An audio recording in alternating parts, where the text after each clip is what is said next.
Welcome to Los Compas Lounge, a PSA for brown men. We are your hosts. This is Raul. This is Javier. My name is Reuven, and this is a podcast about brown men talking about issues that matter to you. We talk about things that we don't usually talk about in the brown communities. We're just three regular compas sharing our experiences to inspire positive change. Compa, pull up a seat. We have one ready for you.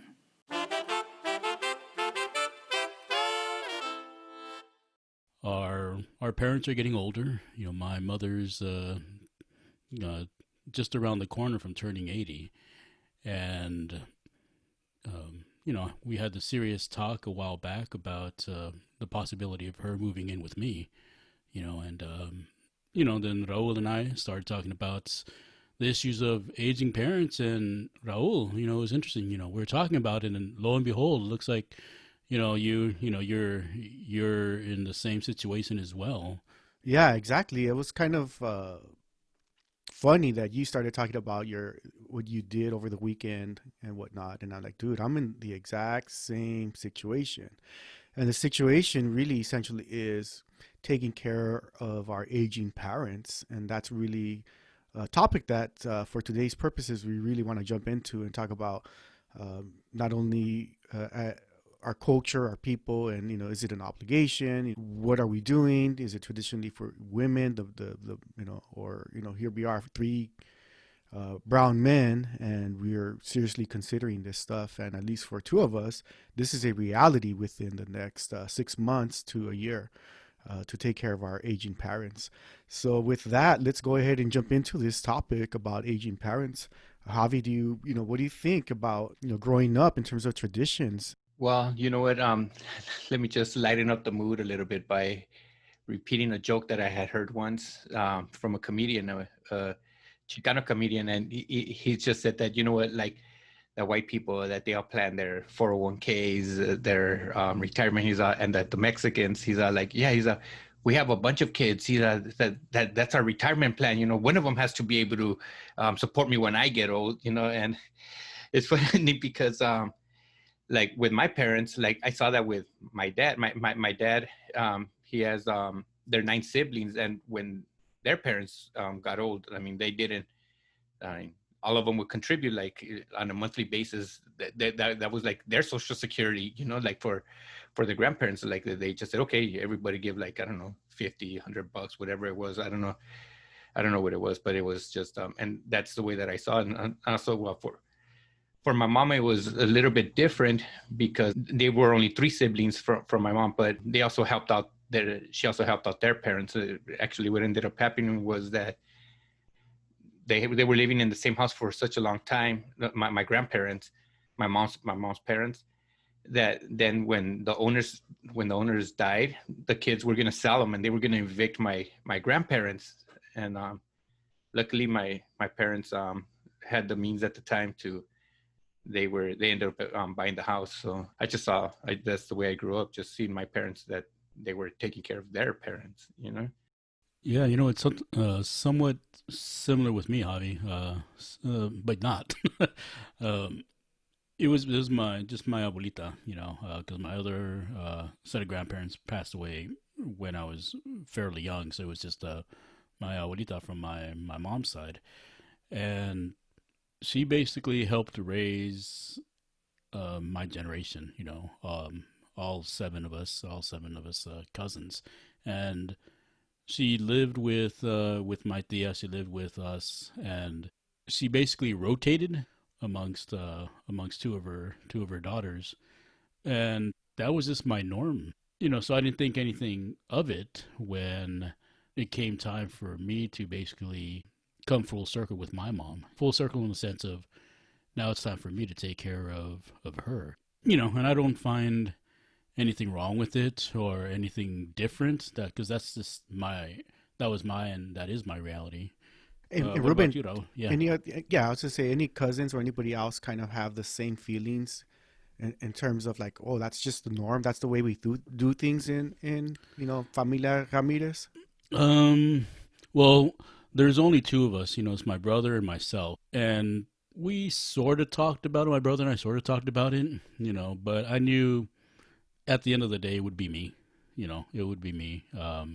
He's out of state. I'm still in California. I'm in Northern California. My mother's in LA. So, we sort of knew without talking about it that it would be me, and I don't have any issues with that. Now, amongst my cousins, when I mentioned this with a couple of my cousins, they were like, "Oh, okay, that's cool." It's sort of like it never really crossed their mind yet, because their mom is a little over 5 years younger than my mom, so they never really thought about it, and I think they started thinking about it. But at least amongst my brother and I, it was sort of a given. So yeah. I grew up the same way with both of you in terms of it is a norm. It is something that you kind of it's part of our family. I don't know if a tradition's the word or but part of who we are, right? And then you grow up older and it's like, oh shit, my friends or people that look like me have the same type of family relationship in most of the times. My friends, their grandma, right? Their tata or their tita or whatever helped raise the kids, right? Because mom and Yeah. dad were working and you have abuelita raising the kids. Same thing for us, right? My cousins, she helped with my cousins. She helped with me, with us. And that was just part of life. And then you don't think about it in the moment. You just think about, wow, this relationship or this family, the way you define your family, it includes grandma. For us, it included grandma as help raising us. So that was very special. I remember, if I did some travesura or something bad, shit, I would run to tita, man, because my mom and she dad was were, a she was a yeah, higher power, huh? she was my, yeah, dude, she was my ally. So I was, Yeah. shit, man, I don't want to get my ass kicked. Growing up like that, you just it's beautiful, right? And then fast forward to who we are today as brown grown men with our own families and our own obligations, financial and otherwise. And then we're confronted, so to speak, with this issue of like, wow, what do we do now? Ruben's mom is around 80. My mom is late 70s, 77, 78. My dad is 80. And it all started when my wife and I were thinking about moving over here to Central Valley, from LA, from Southern California. And I had a lot of guilt. And that's, it's funny. A lot of times I talk about guilt. I always have a lot of guilt, dude. I guess that's what happens, growing up brown. And guilt all the time. So I had a lot of guilt because my brother spent a lot of time taking care of my mom while, they lived together and he put up with a lot. And not that my mom's difficult, but, uh, my brother trying to navigate a life out, for his own self and kids and a new wife and all that, having another person in there is a little bit difficult. So my brother and my sister did a lot of. They're older than I am. They did a lot of. Financial support, emotional support for my parents, and I felt guilty. I was like, shit, I really haven't done much. I've been living my life and enjoying life, out and about, and just having a great time. So I made a commitment to myself, and my wife was on board. I said, you know what, I need to step up, and if we move up there, I really want to take my parents with me and take that burden away from my brother and my sister because they've stepped up for the big part of their life. And for me, it's like, you know what? It's something I want to take on. I want to be able to provide a roof over the head. So for me, what's happening now is, my dad is in not doing too well in terms of his health issues. He's walking with a cane. And my mom is getting up there too with age. And it's a little bit more difficult for my mom because she has a strong independence sense of like, I want to be, Personality. Mhm. yeah, I want to be independent.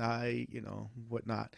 But the good thing is, like I said earlier, we were talking about this over a couple years ago, and my mom was on board, and she's still on board. But it's coming now, like essentially in the It's next becoming a month or so, reality. Uh-huh. total reality, and we're starting to plan stuff out. So that's really what's happening with me now, and it's interesting to have to talk about this stuff with my wife, because now it's two more mouths to feed. You know, there's a financial situation there. Got to think about medical situation. You know, make sure that all that medical stuff transfers over, and we have new medical providers and social security. You know, just all of that stuff, and it's a little bit stressful, but it's not, in the sense that I have to step up. And I'm blessed with a wife who's very supportive of that situation, and you know, who we knew it was part of our plan to move up here. You know, we bought a bigger house with the idea of bringing my parents up here. So I know it's going to be some getting used to and an adjustment, but it's also part of the plan. It's not like a big shocker. And it's interesting that you say that. Well, two things, two words, in the whole context of what you were saying, compa, was a burden. I don't look at it, and I know that's not the word you want to use, but um, I don't look at it as a burden, just as I know you don't either. And I think that part of that is because, at least for me, it seems like it's part of the Latino culture, the indigenous culture, more for me, the indigenous way of being, in that your elders should be revered, and your elders have a whole lot to still offer to the family, to the community. And for me, I don't want to say it's an honor, but it's like you said, sort of like stepping up, but not stepping up because that's just what we do, or at least that's what we as Latino or indigenous cultures do. It's a normative for us. And the second word, it reminds me of our previous podcast, was planning. Planning for this. Whether we planned it without really talking about it per se, but just knowing this, we're gonna do it. Whatever's gonna happen, we're gonna do it in one way or another. Whether it's like Javi, how you said their kids basically started a fund. Basically, everyone chipped in to take care of their parents. And our generation, at least Raul and I, part of it is financial, but because we know we're going to be financially taking care of them. But it's more putting the roof over their head. And for me, I think it's beyond that. It's more for me knowing that my mom knows that she is not alone, and that her son is taking her in. I mean, that's what I mean. My mom sort of broke down. When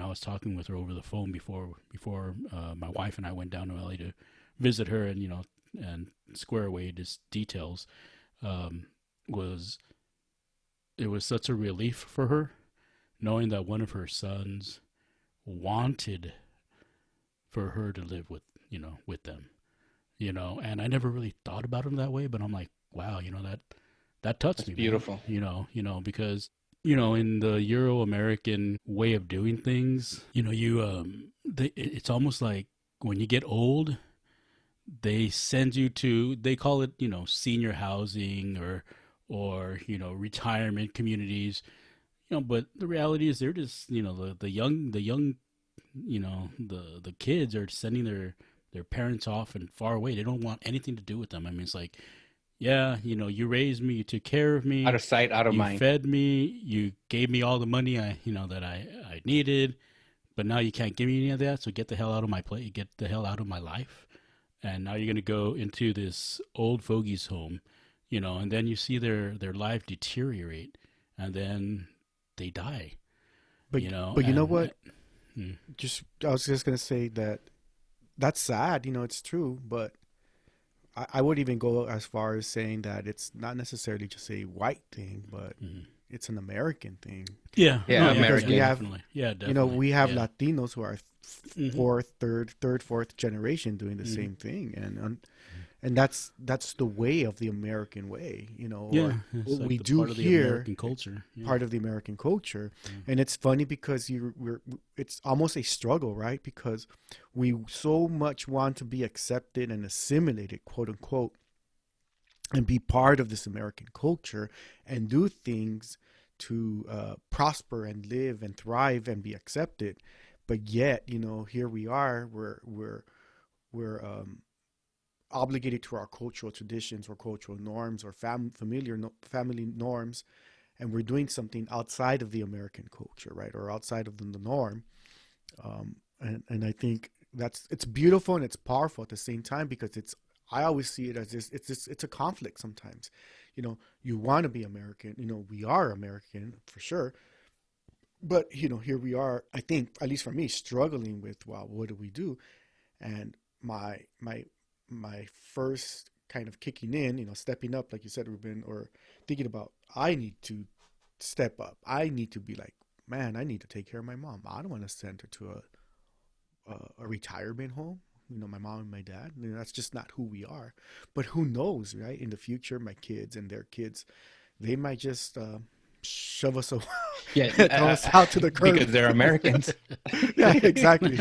And Yeah, and They're I that don't want to. generation that they Yeah, don't care about us yeah. anymore. And it's hard. Like, I don't the want to hate on that, but I it's a see where you're coming reality. from. It's a reality It's that might be the case. I mean, it's also like right now, it's not even financial that reasons. Like, for example, like my father right now, he's retired, and so he has like a lot of time, and so like a lot of times he calls me and I'm in a meeting or something like that, so I can't get the call. And it seems like every time he calls me, he leaves me a message like that he uses up the whole time. So I like to hear him. He's about like 2-3 minutes. He's like having a conversation with my answering machine. With my voicemail. And I love talking to my dad. And it's like, and a lot of times, especially after he's had a few drinks, he starts repeating the stories like, oh, well, let me tell you. And you know what? And I just say, you know what? I heard it, but you know what? Yeah, I'm going to hear him. I'm not going to, yeah, you told me already, And then even though I know where the punchline is going to be, I'll still laugh. And you know what? And it still makes it, and I'm not laughing the sympathy laugh. It actually makes me laugh because he's so yeah. animated the way he's telling the stories and everything. And then after that, when he gets to the punchline, and I'll laugh, And sometimes, I mean, like sometimes I'll be like playing Monopoly or Clue or something with the kids, and then I see my dad calling, go, you know what, I can't I'm like, I'm with my kids, or should I talk to my dad? I mean, so it's Mhm. like, and so most of the time I wouldn't interrupt the game, because then if I take the call, then my kids are gonna go play with their machines, or the video games or whatever. So I go, no, okay, I'm setting an example that we're doing family game right now, Mhm. but then after that, I just say like, man, I hope that, they say that the kids learn. I hope that the kids learn also that, like, a lot of times, the elders, they just want to talk to somebody, and so it's Yeah. like I get the phone. And now, a brown and proud PSA. We encourage you to have a conversation with your family about how you plan to care for your parents. And remember, it's also about love and emotional support. We'd be honored to have you as a compa. Please subscribe to our podcast on your favorite listening app. Hey, Javi. So, in your family, have you your siblings had a discussion about what to do next, or what's next in regards to taking care of your parents? It's funny that my brother David, he had a big house, and he had told my parents that he had said, oh, you know what, after he was building like the garage that was in the back. He put a restroom and everything. He said, oh, and he put the platform because he was gonna register. He was telling my parents that they could move in there after, like, because my dad hadn't retired when at the time. And so my brother, yeah, after you retire, you could sell it. And so but obviously that's not going to happen anymore, you know? And so we haven't really talked about it. And it's funny how, I mean, I'm going to just like be blunt that, like, it's kind of like sad, or I mean, I don't know if it's sad, but it's like, I just like kind of always assume that my sister's going to take care of everything. Like my sister, she's like, man, I don't know what we would do without my sister. I mean, because, For those who don't know, we grew up, we were 4 boys and 1 girl. And man, if it wasn't for my sister, like my sister planned a lot of like surprise parties, a lot of like the events like for the family, and she always just steps up to the plate, like when things need to get done. She just, oh, like she said, oh, I did this, you guys, each of you need to give me $100 and blah blah blah, like not even like, she just takes care of things, and we haven't had an official discussion, but it's funny that you say that, because my mom fell the other day, about like a week ago, and she cracked her hip, you know yeah, so it was a pretty hard fall, and so now with my brother Raul, he's all like, you know what, Javi, let's go and paint, because they have like real slippery floors, and he did some research, and he said that there's some like a clear coat that you could put on it, that it makes it like not so slippery. I go, yeah, let me know how let's do it, I mean, we're just we're gonna paint that, because that's the second Yeah. time she falls, Hmm. that she had to go to the hospital, and this time it was harder. Yeah, and it's interesting, Javi, that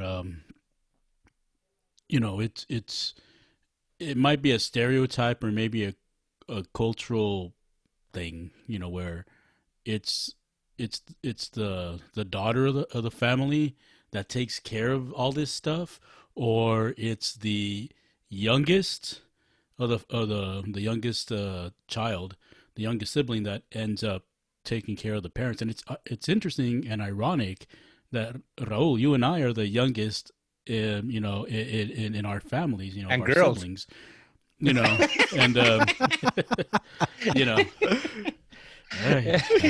There's always one in the crowd.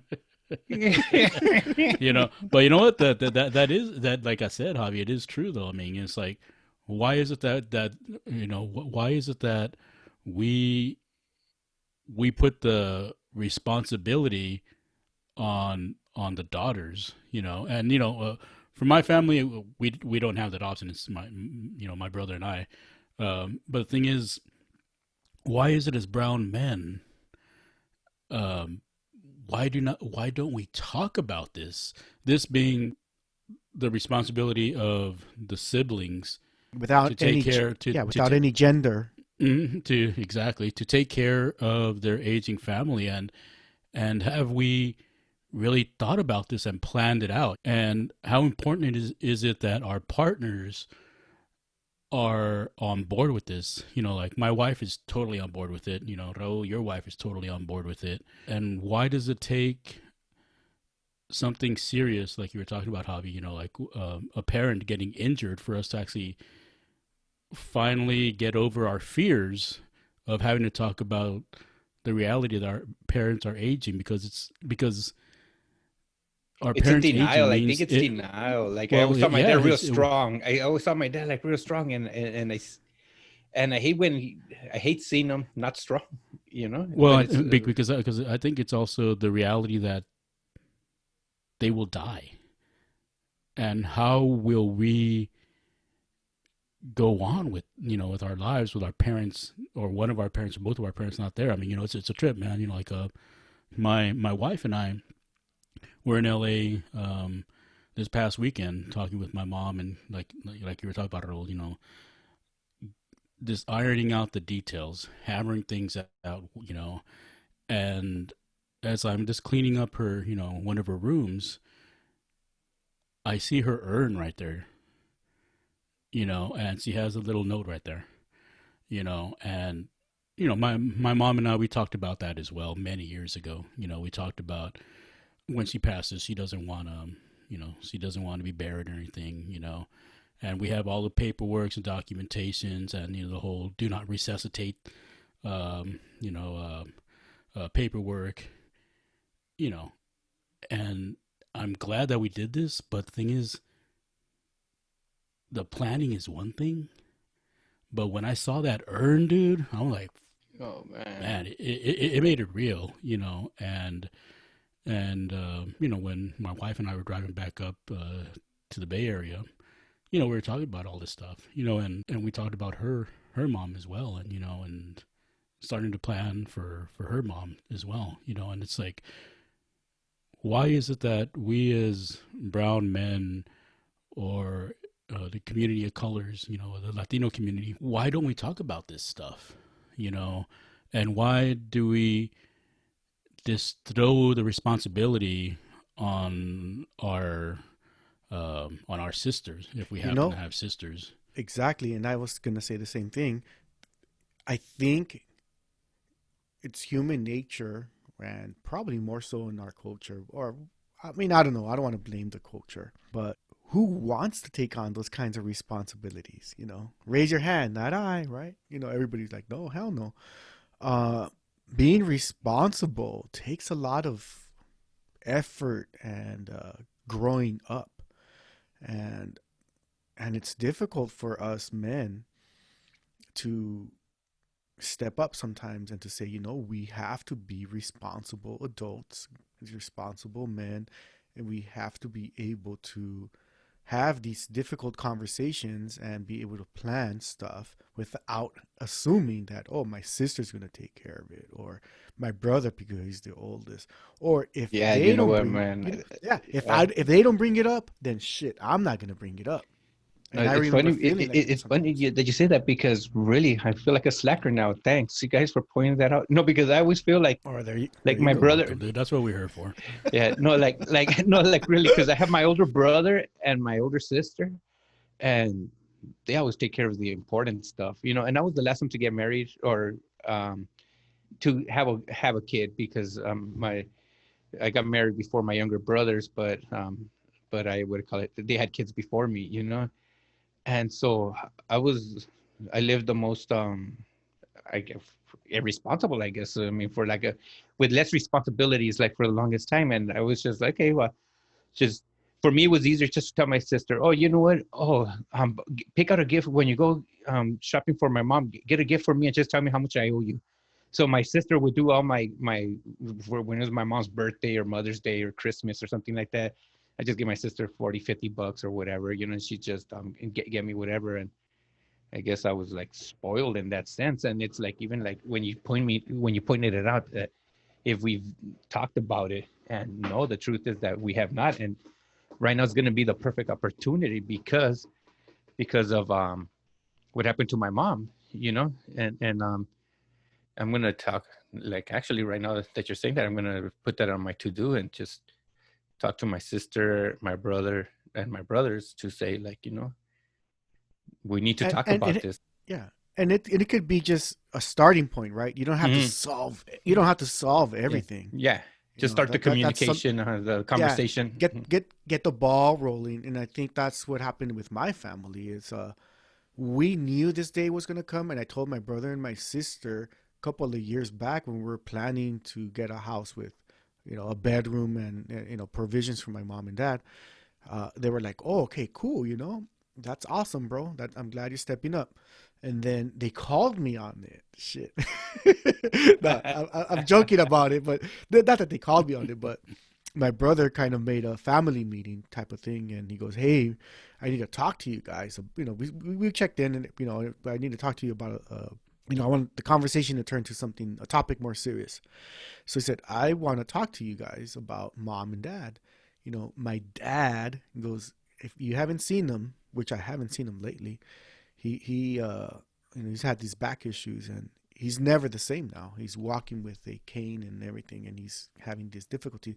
My dad's been strong all his life, right?" And my brother goes, "Man, dad is no longer dad. He's Oh, an that's so sad, old, man. That's like fragile that makes me man." sad. Exactly. Yeah. And he's saying the same thing with mom, not necessarily mom, but mom, like she thinks she can do everything and take care of him. And, she thinks she can travel on the bus systems and still be independent and do all she wants to do. And she has to lug my dad around or whatever. And he goes, that's not cool. And then worst thing where they live right now, they live in an apartment complex that originally was for seniors, 55 and older. And, they're it's kind of sad because it's in the last 6 months, my brother tells me it's been transforming where you have low income, just regular folks coming in. And Oh, I'm not that I'm generalizing or stereotyping here, but unfortunately, with that move and change, you have a younger crowd coming in, And my mom's like, fuck, I smell marijuana down the hallway. And worse yet, one of her neighbors got her place broken into and Oh, vandalized. And it's freak. exactly. So my brother's like, you know what? I see all this riffraff here where my parents are at, and it's transformed. And one of her good friends got her apartment broken into. And dad is not in good shape. He's like, guys, it's time. He goes, and he told me, hey, Raul, I know you said you were, you said you were gonna do this, so I think it's time. And what did I have to do? I'm like, oh well, shit, yeah, it's time. I had to figure out a way to bring up the subject again to with my wife, and I was a little nervous, like, man, how did I bring this up?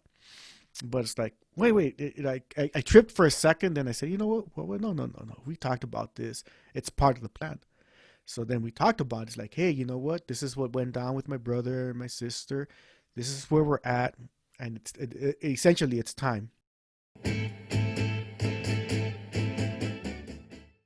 Yeah, and that's the thing. Is broaching that dialogue, broaching Uncomfortable the conversations. uncomfortable conversations with your siblings, and basically being adults, you know, and whatever the pecking order was when we were kids, it's no longer that way. You know, we should all, when we have that dialogue, have the dialogue as adults, you know, as brown men and women who have our own families and our own kids, and you know, individually start thinking, what what do I want to teach my kids? You know, I'm not gonna I'm not gonna I'm not gonna be the one that tells them you have to take care of me, but more, look what I'm doing. And I'm gonna have that conversation with you too, you know, with my son, you know, and daughters. Like, this is why I'm doing this. You know, you don't have to do it, but this is why I'm doing this. Yeah, and I You think, know, and I think that we shouldn't have that expectation of our kids. So that's a great way to talk about, do we have the same expectations for our own children to take care of us when we get to that age? The reality is that I don't think that they're going to um, be observe the same traditions. You know, I think that when we get older, I don't know. I hope that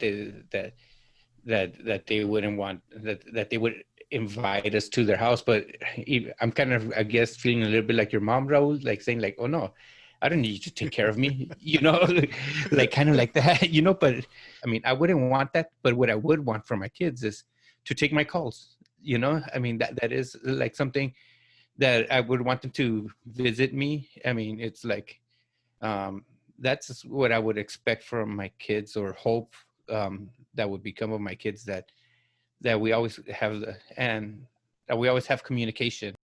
for myself, it's not expectations that I. The word's not is the word isn't expectations, and it's not on uh, my kids, but it's more on me planning.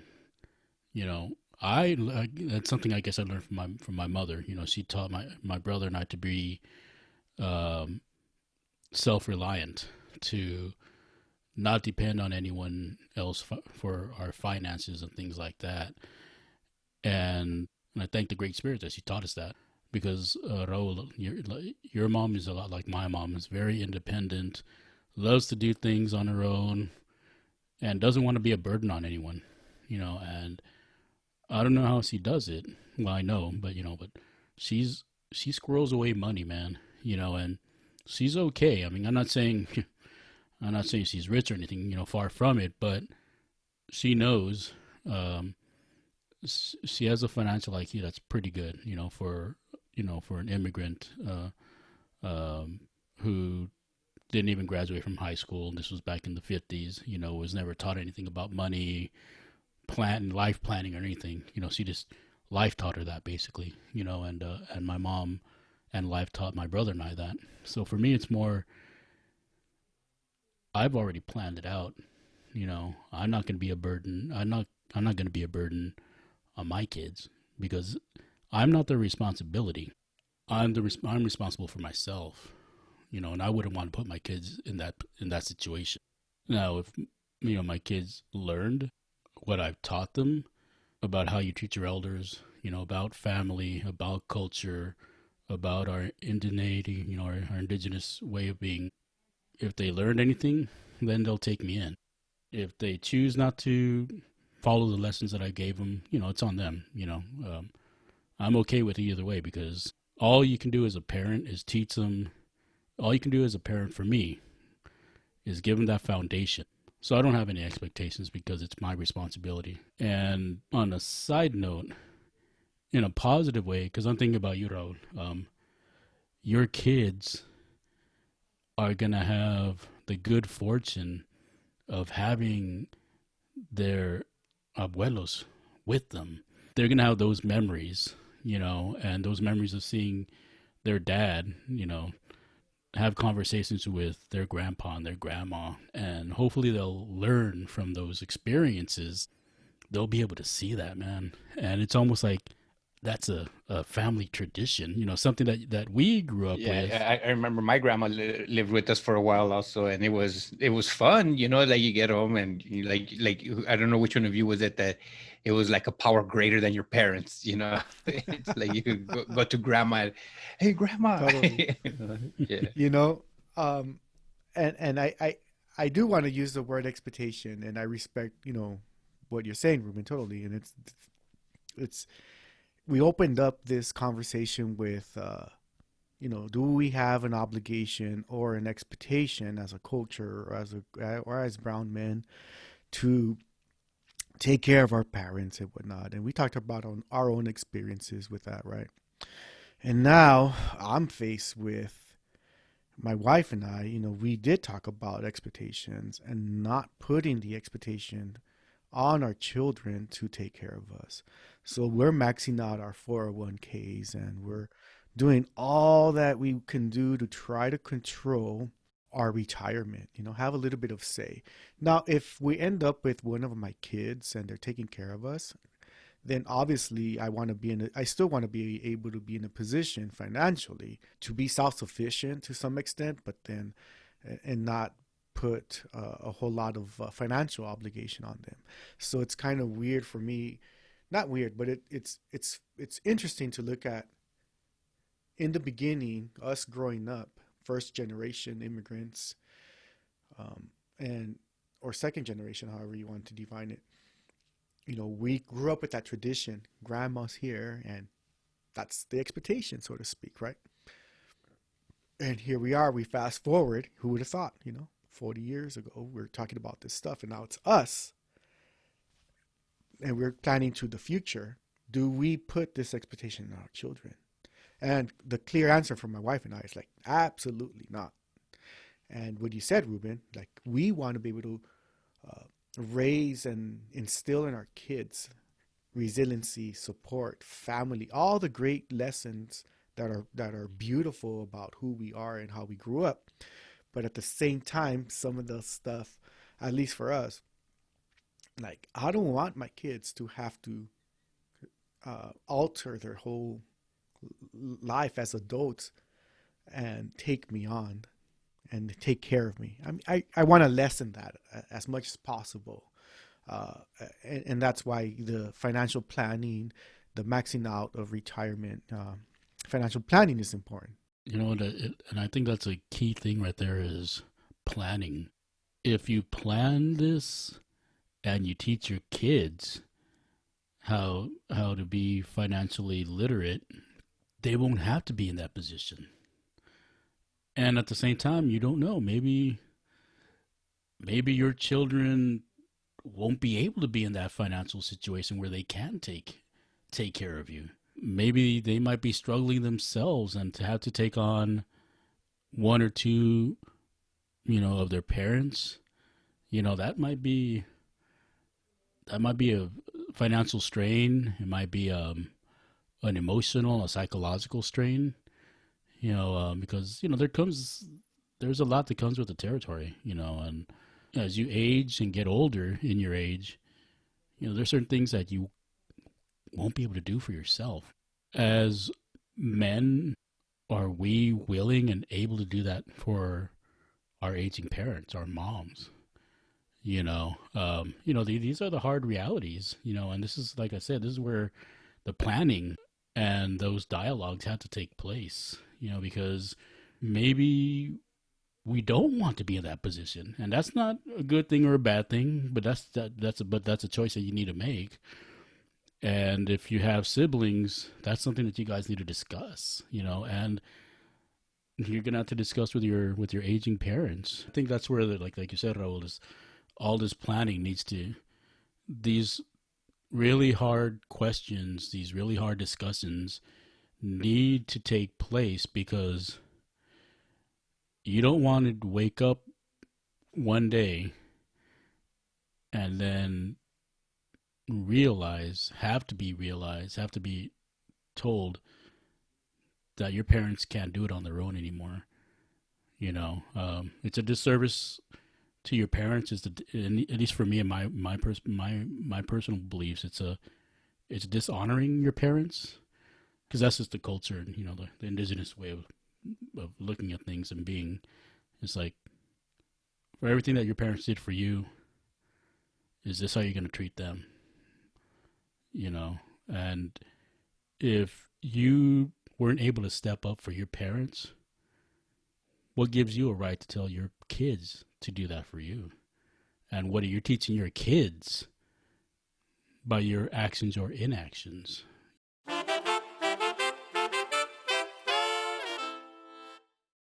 Do you have a cultural obligation or any sort of obligation?